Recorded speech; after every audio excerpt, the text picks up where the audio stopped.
Do you know the Muffin Man who lives on Drury Lane? No, but I know my ancestors' friends, extended family members, and associates. These individuals help me build my family tree. Are they helping you? Howdy, I'm Devin Noel Lee with Family History Fanatics. I love teaching you how to climb your family tree and find amazing discoveries. Did you know that one of the biggest mistakes in genealogy research is trying to research only a specific relative? In today's video, I will define and clarify cluster genealogy research. In the next video in this series, I will answer some of the common questions beginning genealogists ask about cluster research. You will find a link for that video in the description box. Be advised that cluster research and fan club research are terms used interchangeably because they are essentially the same thing. I love how the occasional genealogist explains this technique. There's nothing different in the actual research. It's who you research and how you apply it that makes this a special technique. As we start researching a person, we learn facts about our ancestors' lives and connect them to their relatives. These relatives could be parents, siblings, spouses, and children. However, with the increased use of DNA in genealogy research, we could also have biological relatives that are not the same as genealogical relatives. Therefore, you might research half-siblings or adopted parents. If we stop researching there, we could overlook clues to extend our knowledge, or better yet, our family tree. Think of cluster research as striving to see how different persons interrelate. Some graphics put a target person in the center of a bullseye with additional rings of persons expanding outward. However, the bullseye representation is a little misleading. The following is my attempt to demonstrate how interconnected each group may be while showing these are areas where the groups do not overlap. Within the family circle, we need to expand our search to investigate direct relatives, grandparents, great-grandparents, aunts, uncles, grandaunts, granduncles, and so forth, step-siblings, step-parents, step-grandparents, and so forth.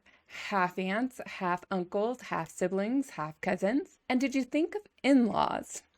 Mothers-in-laws, fathers-in-laws, siblings-in-laws. And then distant cousins. Anyone beyond a first or second cousin. All of these help you truly understand one person and fill out that family ring. Many researchers solve questions when they investigate the whole family, and yet some members of this circle do not overlap with our other relatives.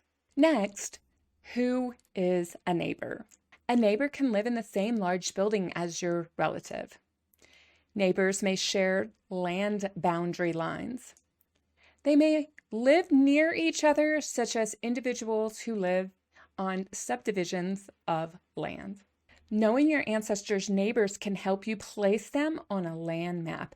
It helps you figure out which of 3 men named Paul Smith is your ancestor, or it could help you find a missing ancestor. Notice how sometimes neighbors are family members, but not always. The next group could include nearly anyone who interacted with your ancestor in a documented way. But again, I must stress the documented way, or you might find yourself researching hundreds of people and never answering your research question. Religious leaders signed ritual records for your ancestors. Leaders may also have additional documents. By researching the leader, you may find more record collections. If not, you may discover more details about your ancestors' religious beliefs. Whether the person, sometimes called a sponsor, is in a will, land transactions, religious ceremonies, or naturalization records, a witness knows the subject outside the event's proceedings. We love when these people turn out to be family members. In death records and other records, informants will have a relationship to the subject of the document. But never assume the informant is always a relative. Actually, never always assume anything. In pension, passport, and naturalization applications, a trusted friend or neighbor would often provide affidavits attesting to their knowledge of a person. Rarely does a person seeking these documents use a stranger. Few people will use their money to post bonds or lend money to someone they do not know. While these financial contracts may be with family members, sometimes a close friend will offer sureties because the subject will do the same for them. In the early years of migration, many families traveled in groups. Safety in numbers with known persons can help you trace your ancestors to their home village or from one location to another. Persons buried near each other may suggest a close relationship.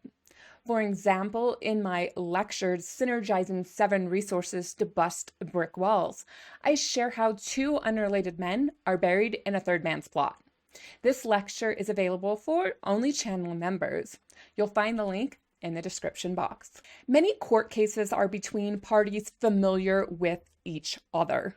If your ancestor appears in a lawsuit, research their co-defendants, co-plaintiffs, and the opposing party, and ask, how are they related?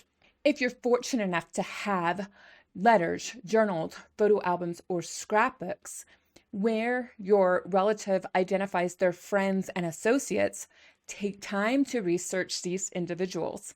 This investigation may lead you to more home sources or more answers to your research questions. These associates all have a documented relationship that would suggest a close relationship. Some may turn out to be relatives. By researching any of these individuals, you may discover the answers to your identity and relationship-related genealogy research question. I will caution you to avoid getting lost in the associates jungle.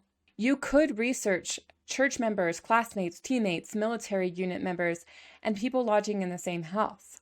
But you will want to tread lightly. Why? Do you have a close relationship with all of these persons? Should your descendants research everyone in your congregation or synagogue to learn more about you? At some point, we must cut off our research into cluster groups. We want to do reasonably exhaustive searches, not exhaustive searches. I like to add a final group that is often grouped into the family cluster, but is worth separating. This group includes everyone in a specific location at a specific time with a specific surname or a close approximation of that surname. For example, investigating everyone with the surname Townsend living in Franklin County, Ohio, documented in the 1800 census record. It is a mistake to believe that everyone with the same surname is related. That is why I break out same names, surnames into a separate cluster.